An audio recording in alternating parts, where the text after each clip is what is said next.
বড় বড় গাড়ির সাথে পাল্লা দিয়ে দৌড়ে বেড়াচ্ছে অটো গাড়ি, যা নিঃসন্দেহে একটি ভয়াবহ ব্যাপার।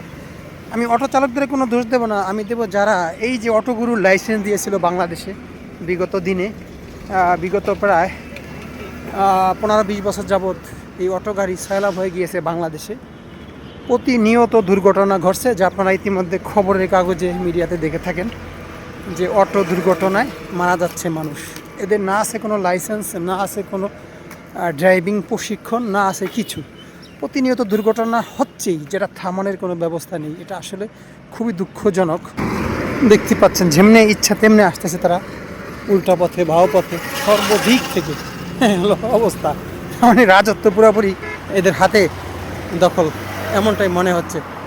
রাজত্ব দখল করে এরা থাকে রাস্তাতে। খুব দুঃখজনক। আর এদের গতি দেখলে আপনি অবাক হয়ে যাবেন। আবার দেখেন ভ্যান গাড়িও যায়। এটা কিন্তু একটা মহাসড়ক, ঢাকা চান্দুরা মহাসড়কে আমি আছি। এই হলো অবস্থা।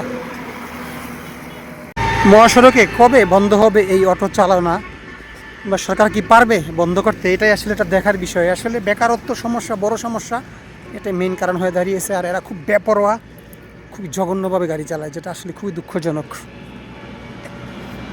একটু খেয়াল করুন, আমি বলিবদ্ধ বাজার ওভারব্রিজের উপরে দাঁড়িয়ে আছি। পুরো রাস্তা অটো গাড়ির দখলে। তার মানে এরাই রাস্তায় রাজত্ব করে, আর বাসগুলোকে মনে হয় অসহায় ছোট শিশুর মতো।